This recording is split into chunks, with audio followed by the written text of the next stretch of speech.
Alright,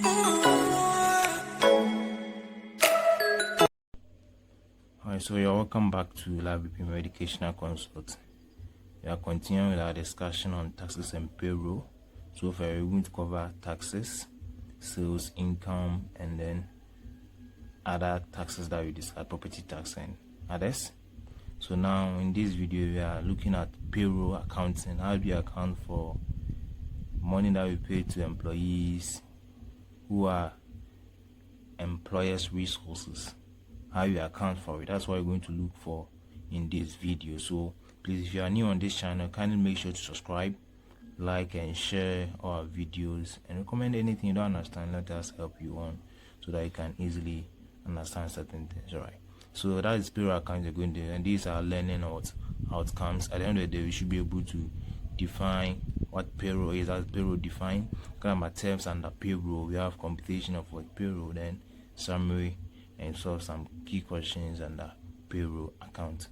So let's zoom into payroll accounting real quick for in this video. All right, so what is payroll? What is payroll? So we are saying that payroll, we define payroll accounting as the computation of gross and the net amount payable to employees. We are talking about the computation of what? Gross, and this is also part of the term. These are also part of the term gross and net amount. Net amount that is payable. It is gross, GROXX, gross and net amount payable towards employees. So at the end of the day, if an employee work for you, respect per the labor law, respect that you pay that employee so that he also receives some form of what benefit from the work that he did for you, the employer. So that is what we are talking about. So payroll, we are talking about the computation of your gross earnings or your gross what income, and then the net amount. You get to know what you mean by what gross earnings or gross wage or gross income, and then the net amount when you started to discuss about terms under the payroll. I hope that is clear. So that is general payroll. We are talking about the computation of what? The gross and the net amount payable to employees within an organization. That's payroll. So let's move on to terms under payroll so I will catch up. So basically, you have a lot of terms that payroll captures. Then you're going to discuss most of them so that anytime you find them in calculation, you can easily apply with them. All right, so these are the terms under the payroll. So the key terminologies, you're going to look at these key terminologies under the payroll system. All right, so first of all, we start with wages sheet or payroll voucher. The PV just seems a payroll voucher. So that's what we are talking about. So we are saying that wages sheet is basically a sheet that we prepare for all the employees within the organization to determine their wages or salaries that is due them, or bonuses that they obtain during the activity with the organization, and other allowances. We also understand all these things as we move along.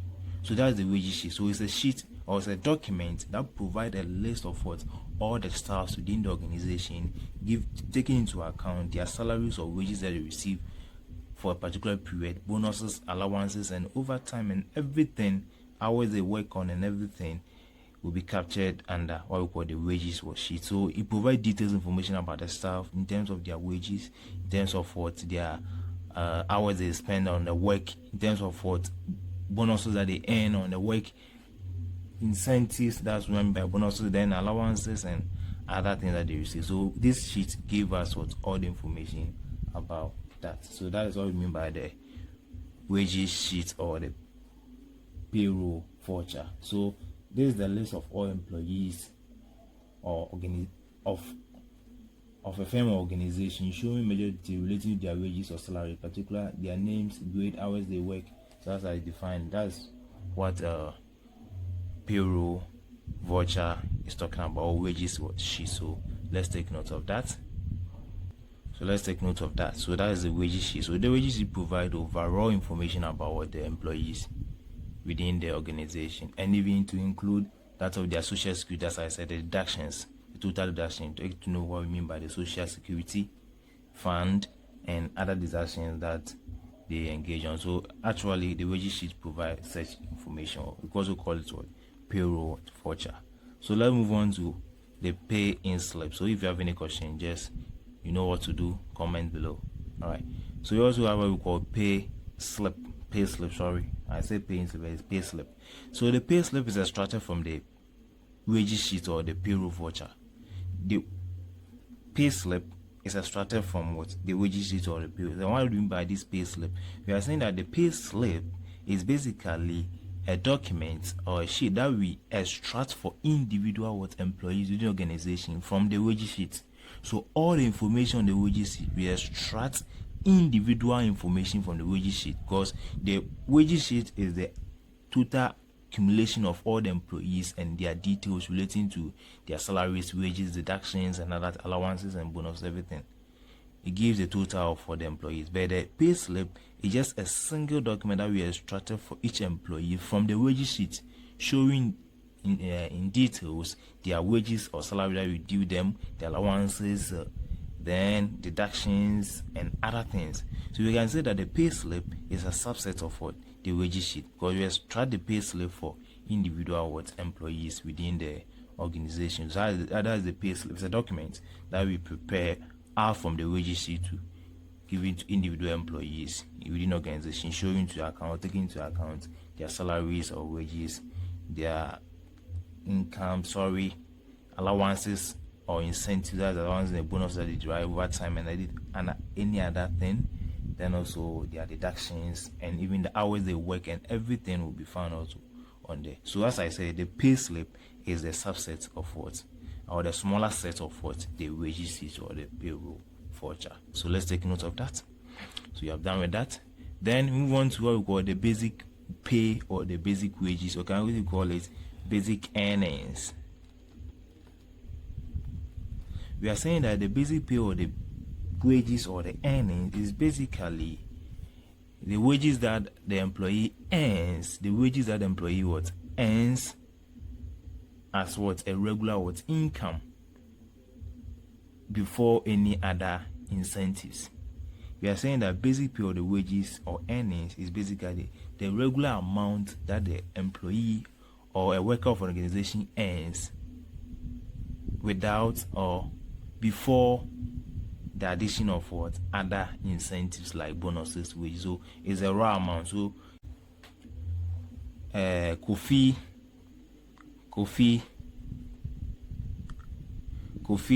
is an employee.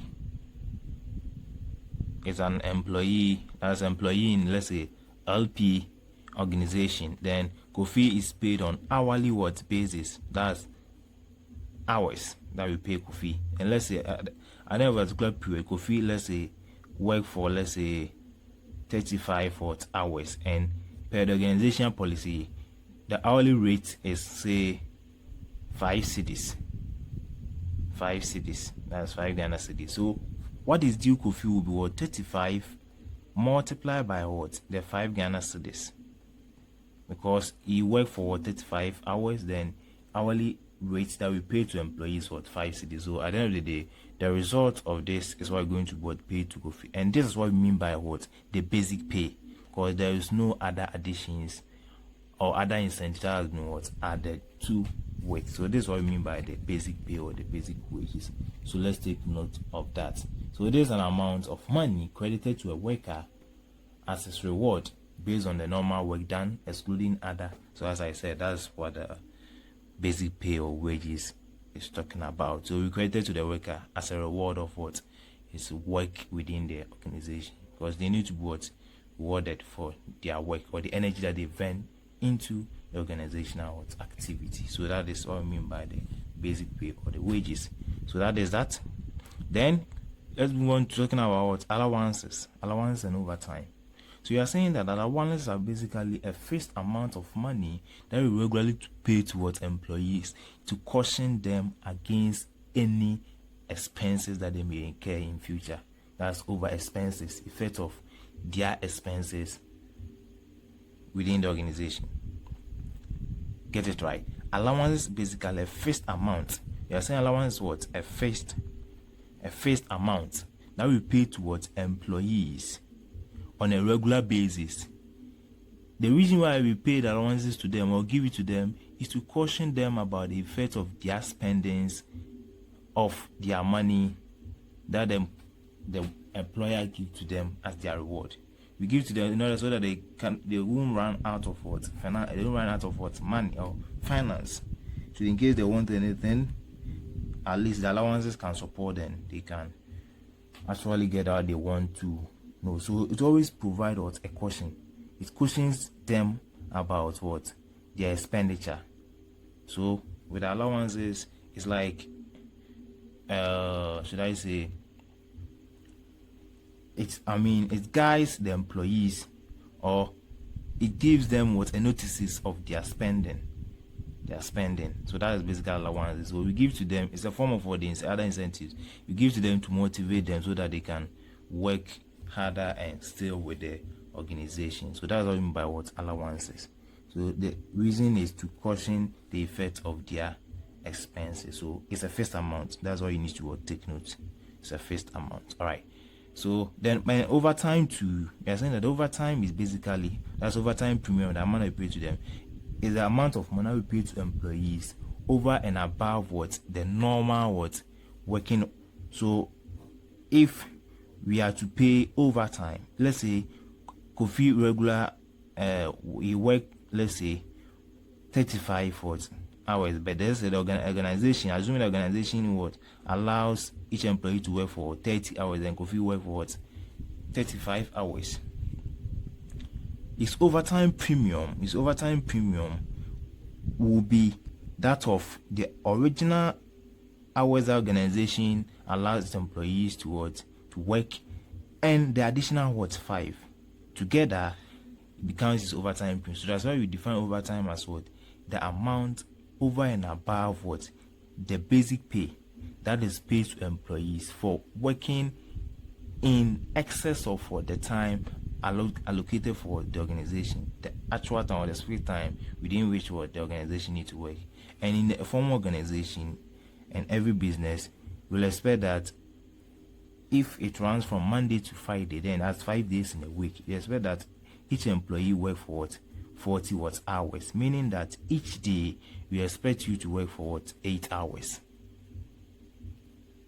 So when anytime an employee works over and above this set time, then we call that an overtime. So the amount that we pay to employees who work over and above the normal hours set by the organization. So any amount that is due them, we just pay to them. And in overtime, we have basically 3 ways of paying overtime. We have our first one, we have what we call 1.5. The time that we use to pay them, we have what we call 1.5, meaning that 1 hour half, that's 30. If I were to use an hour, it is 1 hour 30 minutes. So we just convert everything into hours. Then you multiply by this hours as a way of increasing its hours because of the overtime you're able to work, and as a means of motivating that employee. Please, I hope you are with me, right?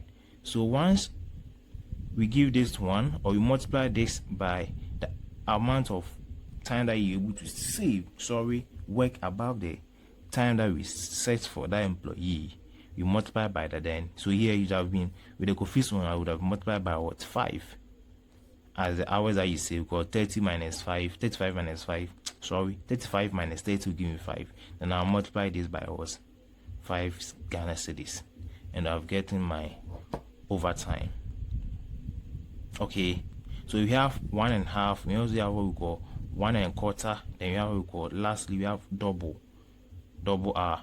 So anytime in a question you are given that overtime is paid 1.5, meaning that you have to multiply the hours that that employee work in excess by 1/2, one whole number, 1/2.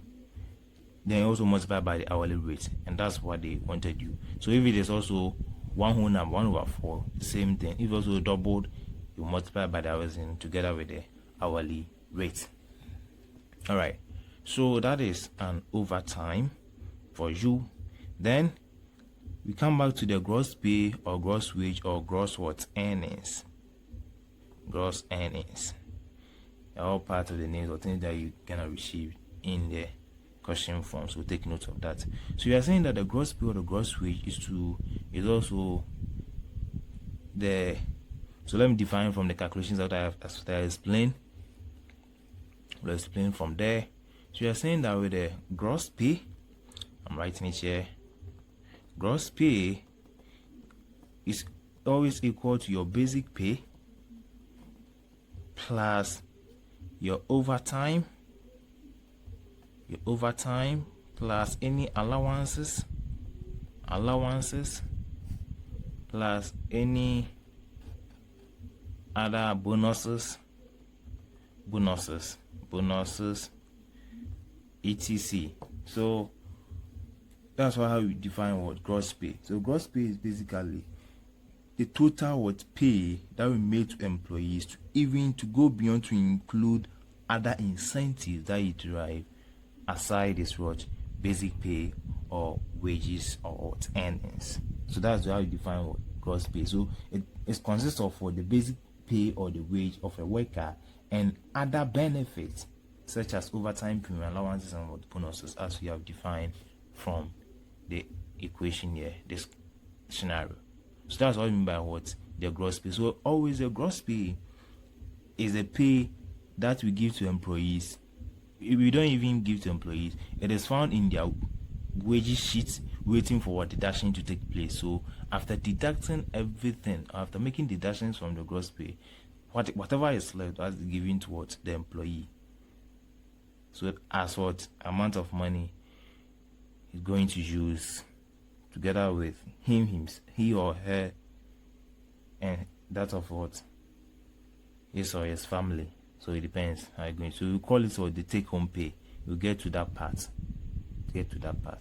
that's the gross pay. That's the gross pay. All right.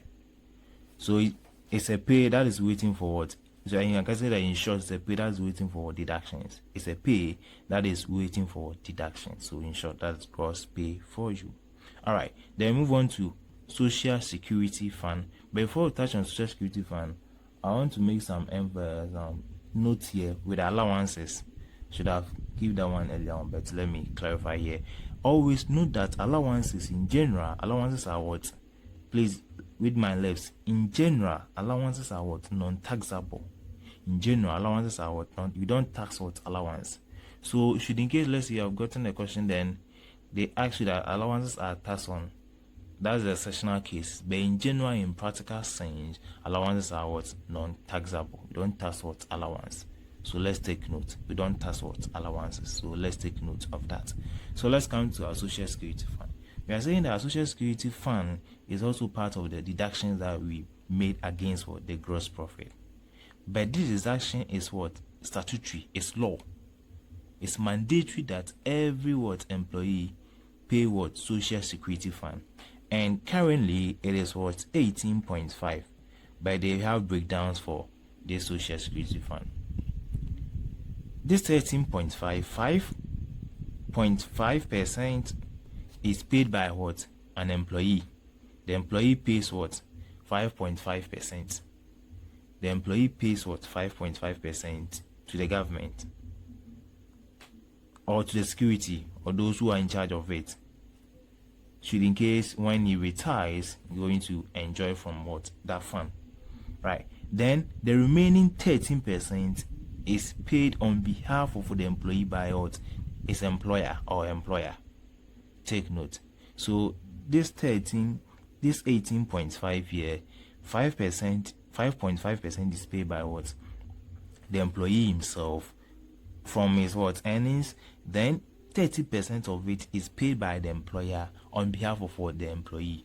All going to what? This same fund. We call it SSF, Social Security Fund. And this Social Security Fund is what? The statutory. That is mandated by law that every employee should pay what? Social Security Fund. It's for your own good. You pay it when you retire or when you go for pension, you're gonna enjoy from this what? Fund. So that's why it's expected of you, if you are working in a formal organization, you expect that you pay SSF for your future uptake. So that's what I mean by the SSF. So it's a statutory deduction that is calculated first.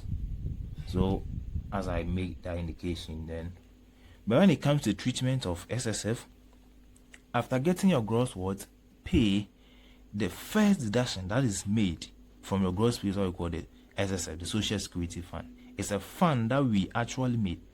Please bear with me. It's a fund that we take from that of your gross pay or gross earning or gross wage at the end of the day. It's the first deduction that we made before other deduction takes place. So Social Security Fund is a statutory deduction that is made or charged against your gross profit before other deduction takes place.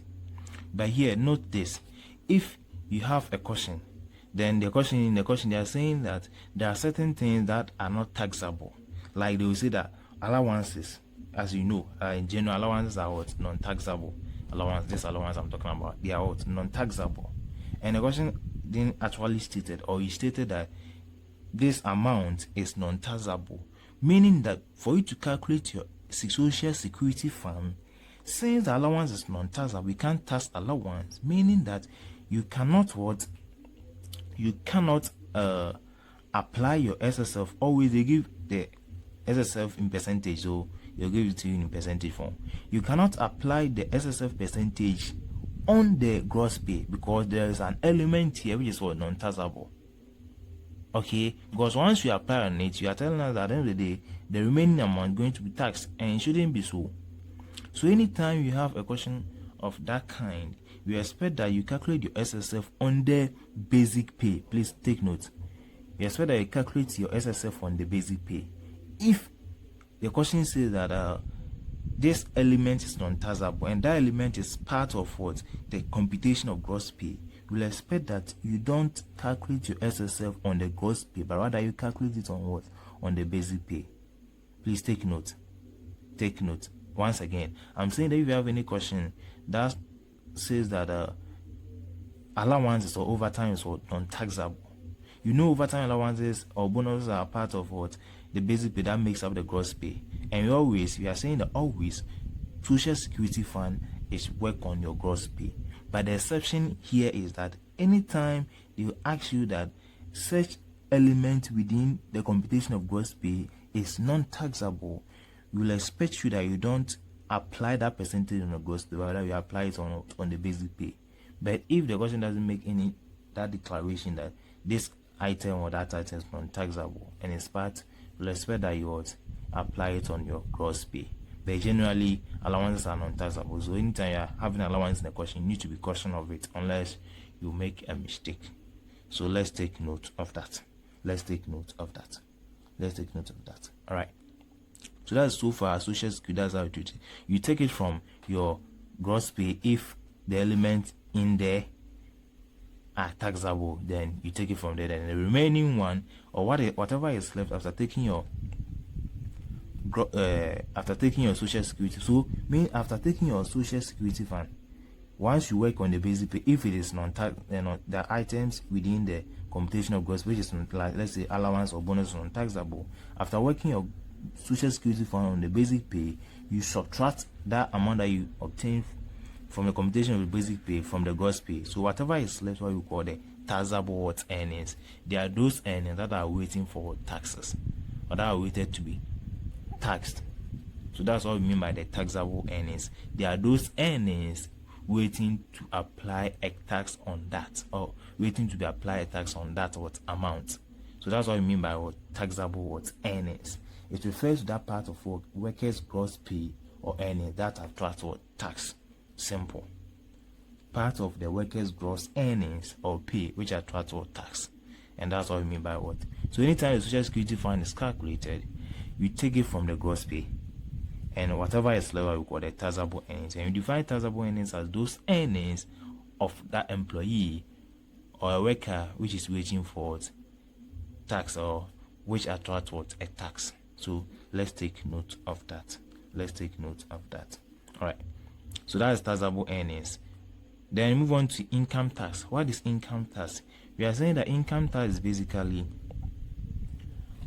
the tax that we earned, the income that we earned when we applied our percentage rate tax on the taxable earnings. The amount of money that we derive from an employee's earnings in a form of a tax. So what we mean by an income tax. Please, I hope that is okay. So that's what I mean by the income tax. The amount that we earned from employees, part of employees earning in a form of tax. So I mean by income tax. So let's take note of that. And income tax too is a statutory amount, statutory term that every organization needs to. If you are working within a formal organization, you expect that you pay an income tax to the government. We said in the earlier discussion that taxes are taken or imposed or charges to the citizens of the country by government to support creation of social amenities or support government projects, as I said, social amenities, construction of schools and other things, and even to raise revenue to support the country. So if you are working within a formal organization and you are part of the tax net, you will expect that you pay an income tax in order to help the government to achieve its goals at the end of the day. So anytime a tax is paid, is remitted to the agencies concerned, internal revenue or agency authority, those who are in charge of, they actually take into account for government developmental purposes. So that is income tax. So let's move on to deductions. If there is any question, let me know to the comment section, so I'll give you a response to that. Then here we have deductions. So here deductions we have for two forms. We have statutory deduction and non-statutory. There are certain deductions that is by law. For example, Social Security Fund is a statutory deduction. By law, we expect that you make or you make payments of Social Security Fund to guarantee your future. So for that one, it becomes statutory, and the income tax also becomes a statutory term or statutory activity that every employee within an organization should engage on or do. All right. So here the statutory one, the statutory, I mean the law, what the law or what is mandated for you to do, what the law requires for you to do are the SSF, that's Social Security Fund, and then the income tax. These are the statutory. But the non-statutory ones or non-statutory deduction ones are those that are internally generated. It can be if within the employees organization you have a union that you pay dues. That should, in case of, let's say, one employee is having a wedding, one employee is having a ceremony, or let's say someone has passed away. Through that dues, you can use to pay for or make an arrangement to support that person who has suffered an injury or is enjoying or engaging in certain ceremony. So that's what I mean by the non-statutory one, like union dues, provident fund. Provident funds is also similar to the Social Security Fund, just that it's non-statutory. It is engaged or it is made or proposed by internally within the organization by the employees. Okay, so you have provident fund, so you have provident fund, union dues, even insurance, health insurance, and other things. So these things help when it comes to when any of the activities that I said happens to any employee, then you'll expect to take that amount from it. So at the end of the day, if you pay, let's say, union dues, it becomes part of your expense. You must take it from your gross pay so that we get to know the amount that is left for you. So anytime all these activities are undertaken, then we get to what we call the net pay or wages or earning, or we also call it take-home pay. So take-home pay by calculation is defined as your gross pay minus your total deductions. So take note, your gross pay minus total deductions. Whatever is left, we just give it to you so that you go and enjoy with you yourself and your family. So we also call it take home pay. So that is a take home pay or the net pay or the net wages that we refer to. So basically that is that. So the deductions will be the SSF, the income tax, and the deduction, the statutory and non-statutory ones. You just add the two, then we get our total deduction. So starting from the gross pay, then you get what? Our net pay. So this is where we'll bring the discussion on payroll to we'll bring it to an end for this part. So in the next video we are going to engage to solve questions under payroll, and we give what a summary to whatever we have done so far. So thank you for your attention. So I will see in the next video where we discuss practical questions and payroll, so that you appreciate what we have done so far. So thank you. But please make sure to subscribe, like, and share. It's very important that you do. So stay tuned with us as we continue with the next video. See you. Bye bye.